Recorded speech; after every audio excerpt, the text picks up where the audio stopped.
Hey guys, Nick here, and welcome to another episode of Survival Island. And today, guys, I have a topic. We have an official topic for today, and it's actually going to pull into its own thing.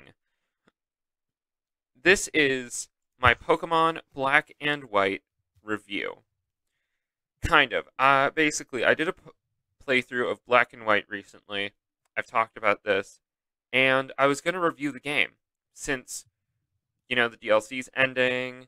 We're probably going to be getting Black and White remake soon. So yeah, we're going to go over basically everything that I did in the playthrough. Or not that I did, but we're going to be going over a lot of the big things that I saw in the playthrough. So yeah, first things first, the rivals. That is the first thing I was introduced to, and it actually inspired a lot in me for my Pokemon anime series. I was basically like, I've also been writing a Pokemon anime series. The rivals actually inspired me to figure out how to make the main three characters. Okay.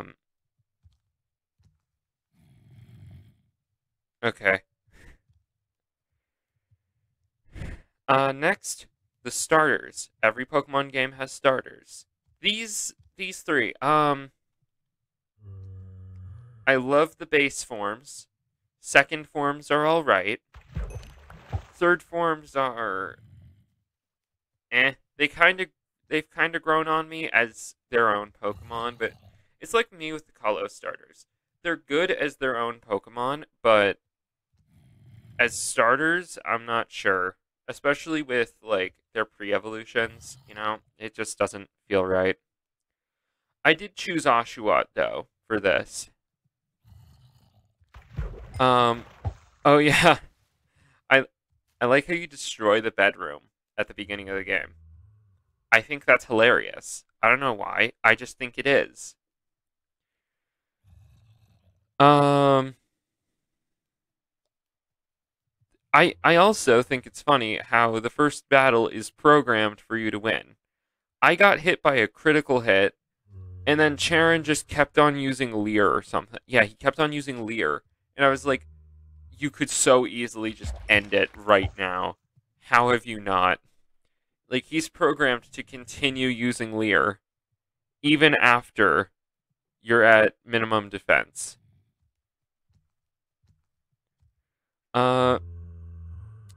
So, beginning of the game, you go so slow. You move so freaking slowly. It's annoying. I know you get running shoes pretty early in the game, but oh my god, it's so slow early on. Like,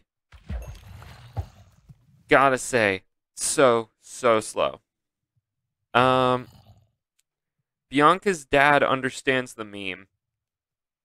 That's my next point. You know the meme of, all right, you're 10, time to go out into the wild and catch wild animals. Bianca's dad gets it. He's a good dad at the beginning of the game. He should have just kept his child there.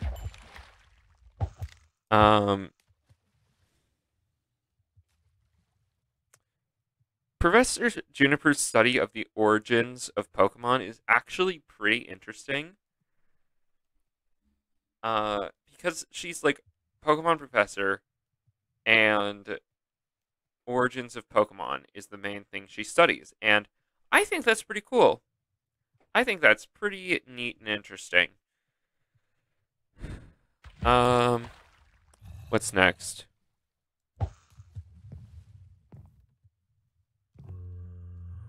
Oh yeah, the Pokédex design. Honestly, probably one of my favorite ones besides the Rotom and Rotom phone and Rotom Dex. The colors, like honestly, it's one of my favorite ones because it's not very bulky. It actually looks like it could just fit in your pocket. And I love that. I love that for Unova. Now we have the ability to catch Pokemon. We have two options on Route 1. And they are Lillipup and Patrat. If you're going to choose anything here, go with Lillipup, or I will find you. Oh yeah, Pokemon sure appear a lot in the tall grass. I found this out really fast. It was kind of annoying. Pokemon just kept on appearing. Like, I'd take 2 steps, just like, ah, shoot, Pokemon battle. Ah, shoot, Pokemon battle. Ah, shoot, Pokemon battle. It just kept happening and happening and happening.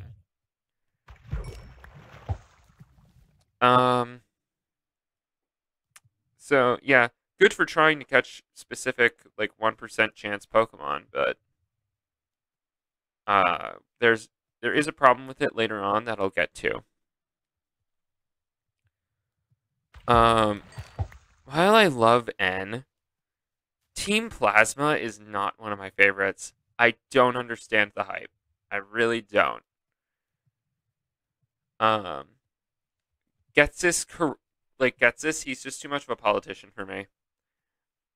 He's also like, I get the manipulation thing. I really get it. I get why he's a threat, but like, I just don't like him. I just don't like Getsis. Don't know what to tell you. What's next on my list? Yep, guess it's too much politician for me. Oh yeah, Route 2 gives you access to one more Pokemon, Purloin. So now we've had access to 3 Pokemon. None of which are very good, all of which, and 2 of which are the same type. So that's not great. Early game grinding is a nightmare. Holy crap. Later on, I thought it was kind of okay, but not really. Because here's the thing. You have access to nothing. You are straight up just walking up to Pokemon, hitting them, and then just getting very little XP. Early game grinding here was a nightmare. I hated it. Oh yeah, and also Purloin just sucks. Purloin just sucks. Now you have access to the Dream Yard, but not anymore. Okay. Or no, you have access to the Dream. I was thinking of a different thing. You have access to the Dream Yard, but you can't catch anything there yet. You can get the Elemental Monkey gift, and it has to be the one that's weak to your starter. So I got Simsear, which stinking sucks. Now it's time for the first gym, and while I do think it's good for teaching you type matchups, like a friend of mine who loves Black and White says that it's a good gym to teach you type matchups. My issue with that, you don't have any Pokemon to really use these type matchups with. You just don't.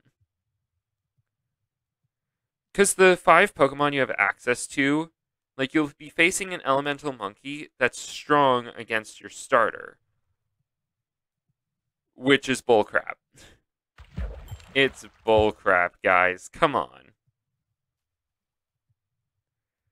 I think it's just kind of dumb because you have to not rely on your starter for the first gym, and it's like, I get other generations have this, kind of.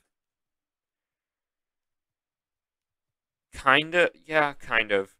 But like, in those games, you have other Pokemon that are really strong against those gyms. Like Roxanne, you could just bring in a Shroomish, and you could destroy her if you chose Torchic. Also, Torchic evolved into a fighting type, so it wouldn't really make much difference. And the other starters were just good. Chikorita, I don't know. I don't know about that one, honestly. Not 100% sure. Brock, you can find grass types. Just use an Oddish. Just use an Oddish. This you get Simsear for Pansage. Or not Simsear, Pansear for Pansage. And it's like, it's not equal. Pansage is just generally better. So yeah, next one. So we have the first badge now. After gaining access to the first badge, I now have access to catching Audino, which is a Phenomena Pokemon. Basically, Phenomena is rustling grass, spinning dust, ripples in water. You get the idea, right? Phenomena Pokemon are all of those. Now, Phenomena is stinking stupid to get in this game. Because, I'll get into it more later, but catching Audino was a bit of a pain. Because you have to go into the grass in order to get to the rustling grass. So you walk forward 2 steps, get an encounter, and then that Phenomena is gone. It's so annoying. We also have Cut, meaning we have access to Muna. And honestly, that Pokemon, I just want to say, carried me through half the game. And I am very happy about that. Now, a couple things are available to us now. Double battles can now be done in the wild. Also, the daycare is open, meaning training up is now a lot easier. And you have no idea. You have no idea, guys. It made leveling up so much faster. People complain about not having the XP share nowadays, or in the older games, and I get it. But you know, Black and White is fine because you had so much to work with in the wild to level up faster. So yeah. We also have a lot of locations open up to us now, such as like one cave and I think it's Route 3. I don't have a location on here. But anyway, with all those locations unlocked, you have access to where's my list? Roggenrola, Woobat, Drillbur, Pidove, and Blitzel. I took Blitzel with me. It's very good later on. I also took Roggenrola with me for a bit, because Boldore is very good. And now we're on to Shaking Dust in Caves. This is very handy. However, it's also very terrible, because it's almost impossible to utilize. You see, shaking dust in caves is the same as rustling grass, but now you're actively walking through the grass to get the dust, meaning you're going to find something before you get to that. However, you can, I'm pretty sure you can use repels, but my point still stands.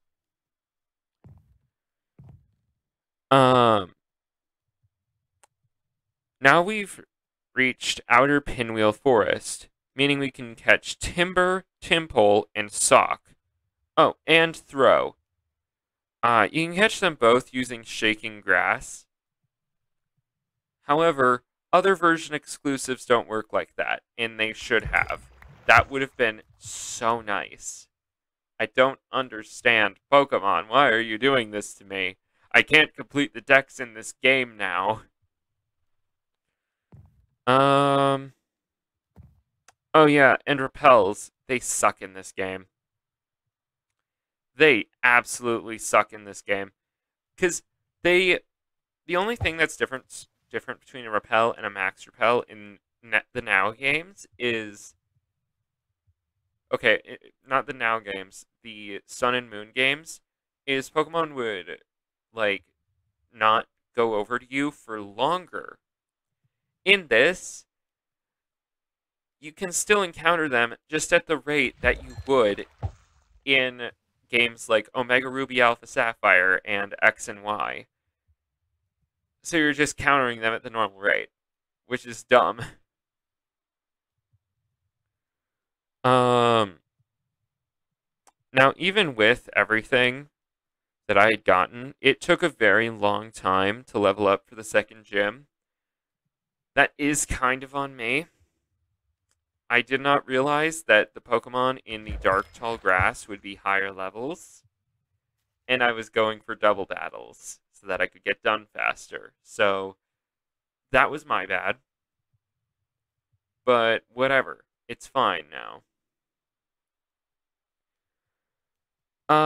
Big problem with Lenora's gym, besides the fact that Lenora is just hard to beat, the bookshelves in her gym took 30 gosh dang seconds to move, which is a long time. And I haven't talked about this yet. Saving the game.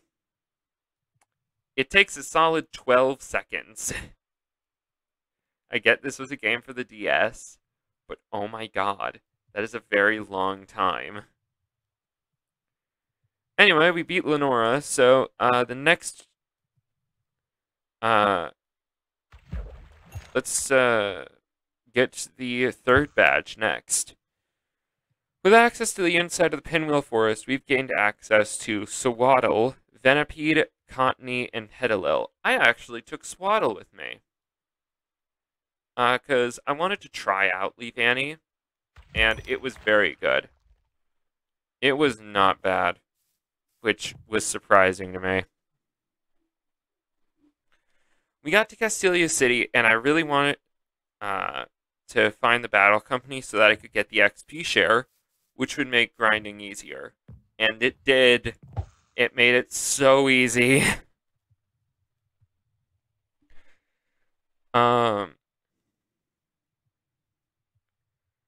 Also, like, I especially because I don't have infinite time, on my 3DS, I'll basically play for a bit until my battery starts running out, and then I just let it charge with it off.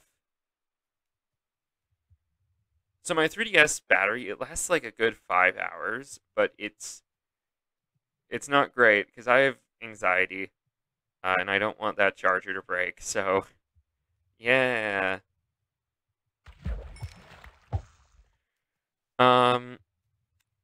Next I went on to Route 4 to catch some Pokemon. Sandile, Darumaka, and Scraggy are available now. I caught Sandile, and it stayed on my team for a while. And Berg is a generally tough gym leader. Or genuinely, sorry. He's a genuinely tough gym leader. And honestly, that's fine. That's fine. A little bit of a challenge here and there isn't a bad thing. Now on to what's next. On to battling Lisa later, and we'll get to that. We will get to that. I am, with the Desert Resort open now, we have access to Maractus, Dwebble, Sigilif, and the Relic Castle, where you can catch Yamask. Now, at this point, I stopped catching everything I saw, which was a mistake. It was a big mistake. You can grab a fossil Pokemon from a backpacker in Relic Castle, by the way. So that's nice. And you can have said fossil Pokemon restored back at Lenora's gym. So that's helpful.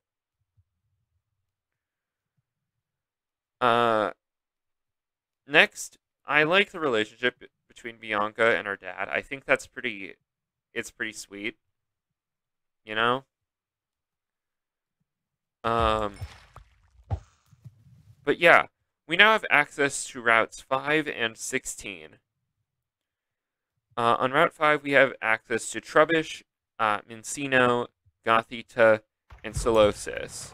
Or Solosis, depending on your version. And then we also have access to Emolga. Going the other way gives you access to Route 16. This route has the exact same Pokemon, though, so don't bother. And then Forest Lost to Lore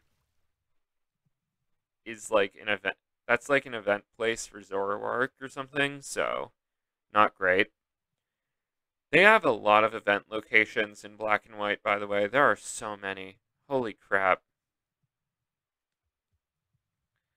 Okay, Elisa. She has 2 static Emolga. 2 Emolga with the ability static. That is a nightmare to beat. That was a nightmare, because you can't use Sandile. You can't use any ground type moves. I ended up using Boldor for that, and it was a no, not even Boulder. I ended up using Roggenrola for that, and it was a nightmare. But anyway, off to the 5th gym. We've beaten that after a couple of attempts. I like how Alder just calls out Charon. I don't remember the dialogue exactly, but he just called out Charon. I liked the drawbridges. That made this game enjoyably simple. On the bridge, you can find Ducklet in a flying Pokemon Shadow. I did not use Ducklet. I did not even catch Ducklet. I have a water type already, my starter. Driftvale City's core has the equivalent of kind of the shopping mall. You get a better shopping mall later, though, so yeah. Driftvale City's cold storage gives us access to Vanillite. And that's it for the new Pokemon.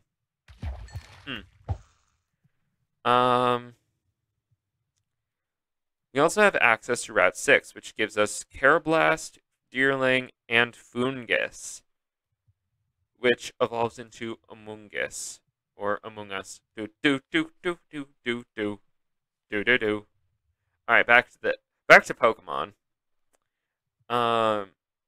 Instead of saying Chargestone Cave is too dangerous for you at this point, they just put a spider web there.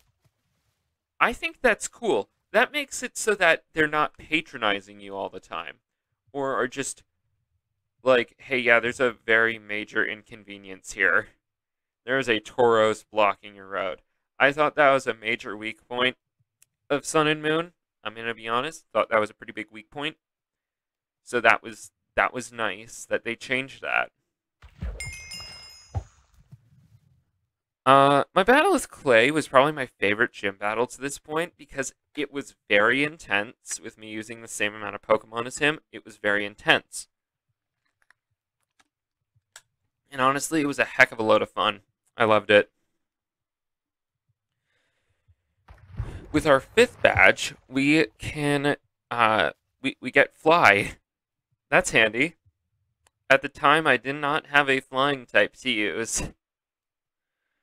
With Chargestone Cave open, I have access to Joltik, Ferroseed, Clink, and Tynamo. Which, I'll talk about that later. I'll talk about Tynamo later. It was a nightmare.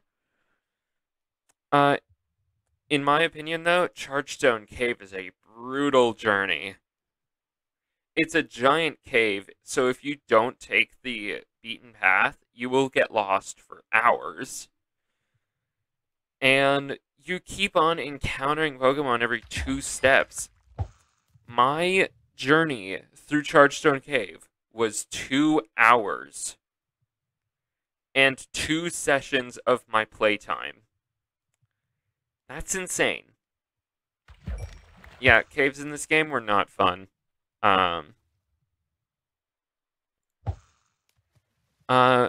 After Chargestone Cave, you get access to Chinchu in the winter. I was set to fall or something, so that was very helpful. Now you have access to the Celestial Tower. You can catch Litwick and Elgyem. I caught a Litwick and added it to my team in place of Roggenrola.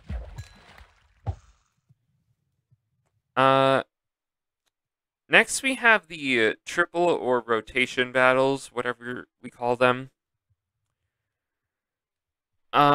Which they're not fun. They're not fun at all. I hate these. When all your Pokemon are on low health, you just lose. You just lose.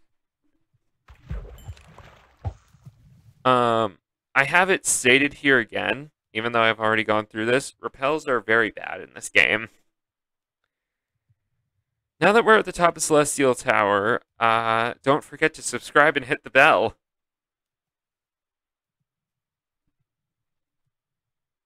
I had to.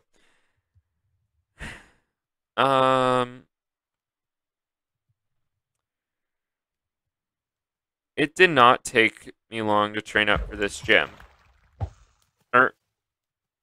Yeah, it didn't take me long to train up for this gym finally, because I have so much stuff, and I actually gained so much experience going through Chargestone Cave. It's actually insane. Twist Mountain is unlocked. You can catch Crayogonal now, I guess. I hated Twist Mountain too. That was another brutal journey.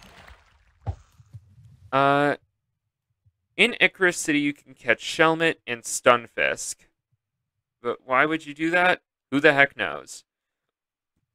Just north is Dragon Spiral Tower, and before entering, you can catch Drudigan and Mienfoo in the grass. However, you don't have access to the inside of Dragon Spiral yet.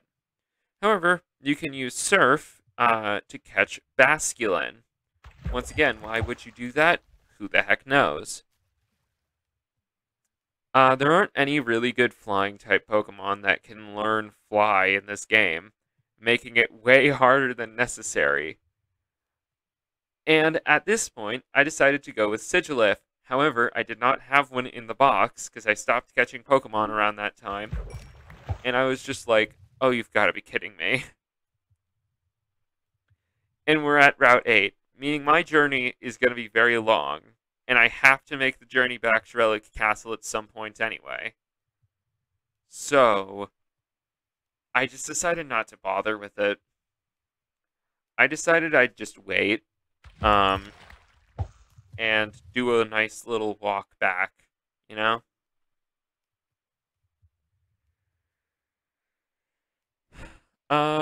And on Route 8, there are no new Pokemon to catch. So that's disappointing. Okay. This is my biggest issue with the game.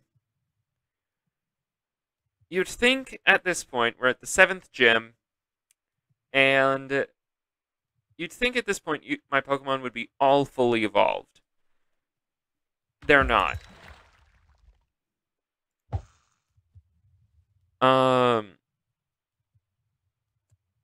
But my Litwick only just evolved.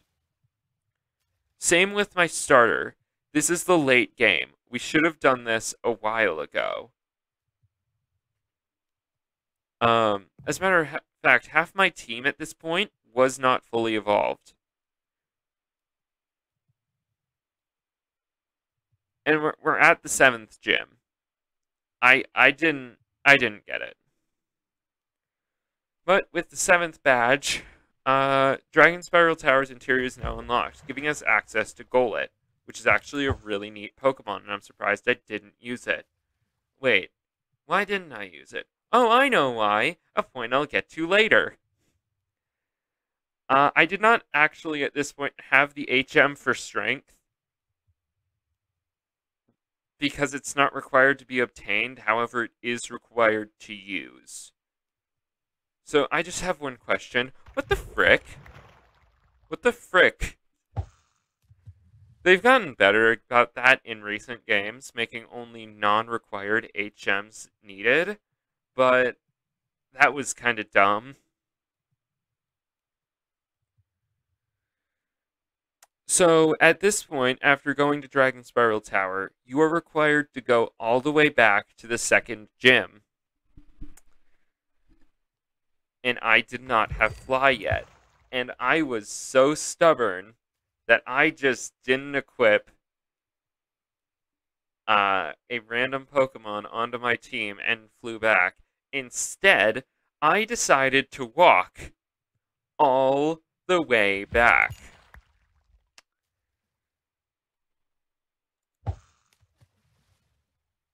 And to do that, I needed to go back through Twist Mountain and Chargestone Cave. Ah! Side note, there was stuff I forgot to mention in my previous bullet, so while I'm making this long trek back, I'll talk about a lot of the optional locations and stuff that I missed. Mistralton Cave is accessible with Surf. This gives us access to Axew and Cobalion. Wait, Cobalion? Yeah, the Swords of Justice are available after the 6th gym. Or 5th gym. That's insane. Lost Lorne Forest, talked about this earlier. I didn't even know I could access this the whole time. My bad. Nothing new here. This is actually an event location for Zoroark. Not much to do there anymore. And here's a question I have. How did I get to Route 4 before Charon? I walked and he flew. And I took several detours. How did he get there so fast? Or so slow? I don't know when, but supposedly the swords... Oh, yep, I talked about that.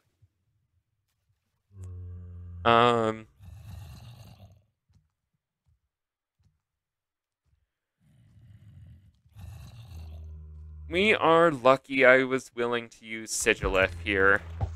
I put that in place of Masharna, because none of the other members of my team could learn Fly. That was literally Sigilif's only reason of being there.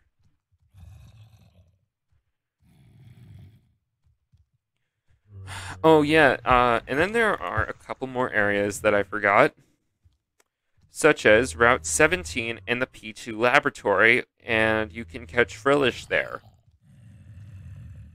Route 17 is kind of off of Route 2, or no, Route 1. So I kind of just forgot about it.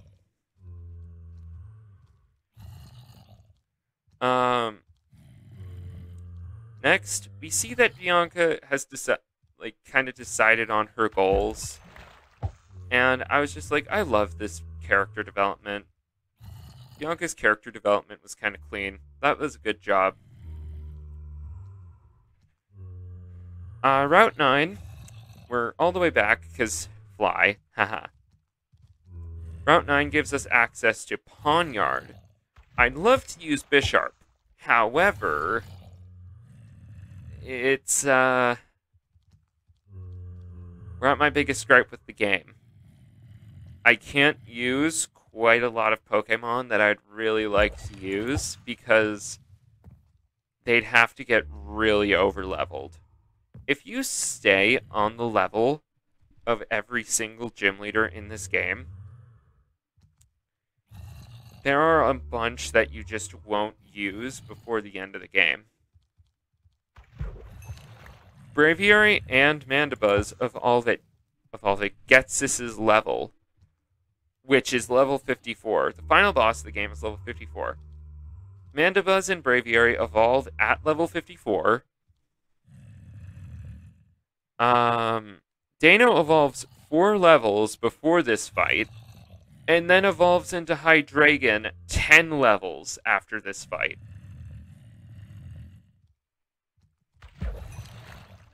Most Pokemon are not good enough before the Elite Four. Bisharp actually evolves at a higher level on Grimsley's team,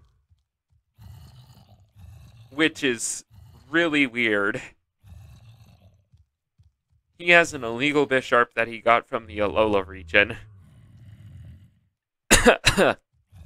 Alright, now with that out of the way, Route 10. Route 10 gives us access to Bouffalont, Rufflet, or Vullaby, depending on your version. And I was actually going to use Amanda Buzz for this. However, I talked about this too high level. Now, another issue I have with this game. 50% of Unova is just blocked off. Like, Western Unova is just not a thing, I guess. Alright, next. I like Drayden as a gym leader more than Iris. But they both use the same Pokemon that you see in the rest of the gym. The only difference, I believe, is a Haxorus. And that's it. That's it. That's the only difference. Drayden is a neat gym. Like, the Opelucid City gym is neat, but the fact is, there are just 3 dragon types in Unova.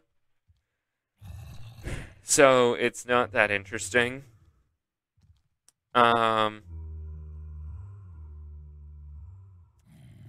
So, yeah, that's great. Okay, we got the last badge. Now, on to the end of the game. At this point, you gain access to the legendary genies.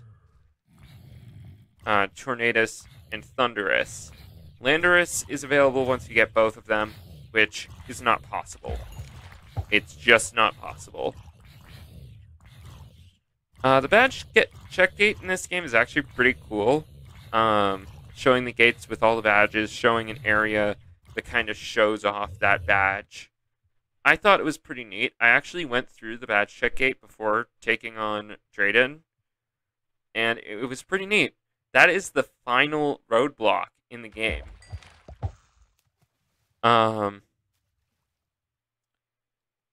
Now, at Victory Road, you get access to Heatmore, Durant, and Dino. Wait a minute. Heatmore and Durant? I get Dino. It's the pseudo-legendary. I get it. Technically, you're not even able to use a Hydreigon. But Heatmore and Durant? Heatmore is kind of okay, I guess, but Durant just sucks. Because it gets Truant. And it's a weak Pokemon. So at this point, I decided I would catch the legendary Pokemon. I started with Cobalion, and I actually caught it surprisingly easily. Terrakion took 1 Dusk Ball, which was insane. And Virizion was barely even a problem. And honestly, I'm kind of looking forward to getting the Black and White remakes now. If they were the same, I'd still enjoy them. I'd still enjoy it, you know? Like, if they were the exact same game, I would honestly enjoy it. Because they'd have to scale the levels up anyway, so I'd honestly have a lot of fun with it.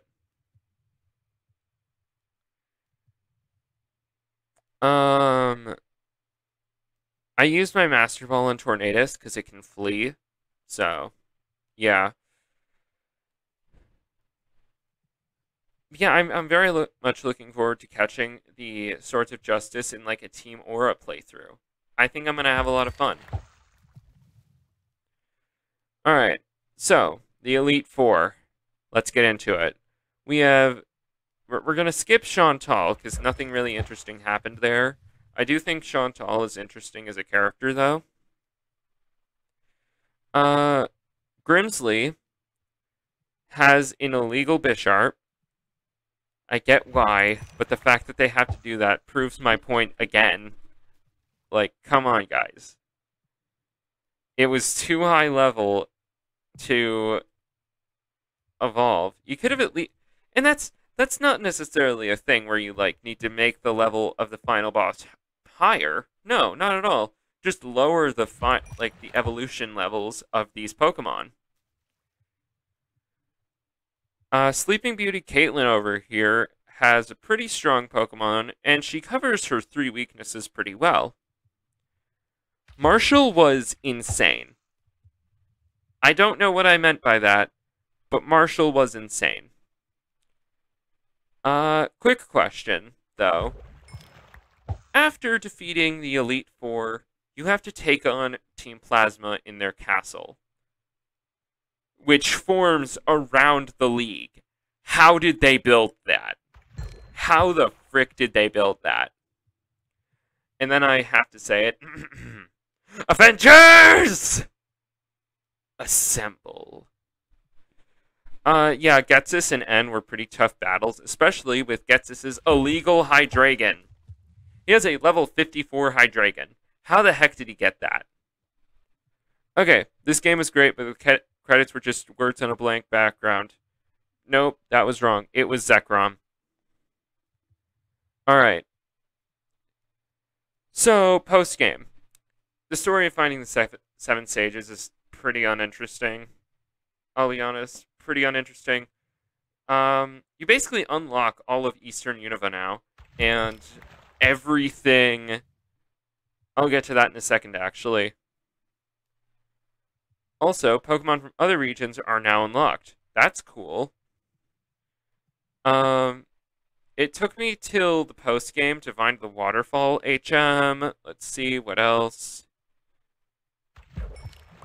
Oh yeah, I learned that you could get Volcarona by this point. Technically.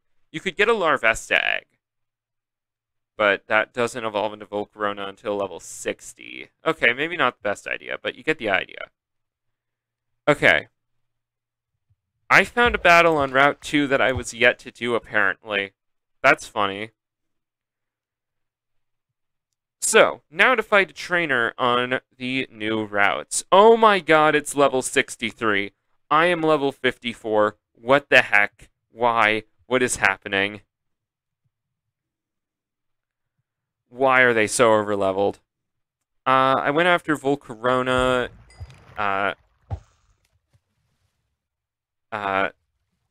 Like, everything was so overleveled. Like, the Volcarona, it was level 64, and I've somehow OHKO'd it with my Crocodile. What the heck?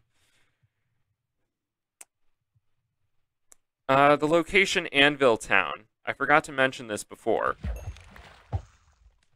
It's there.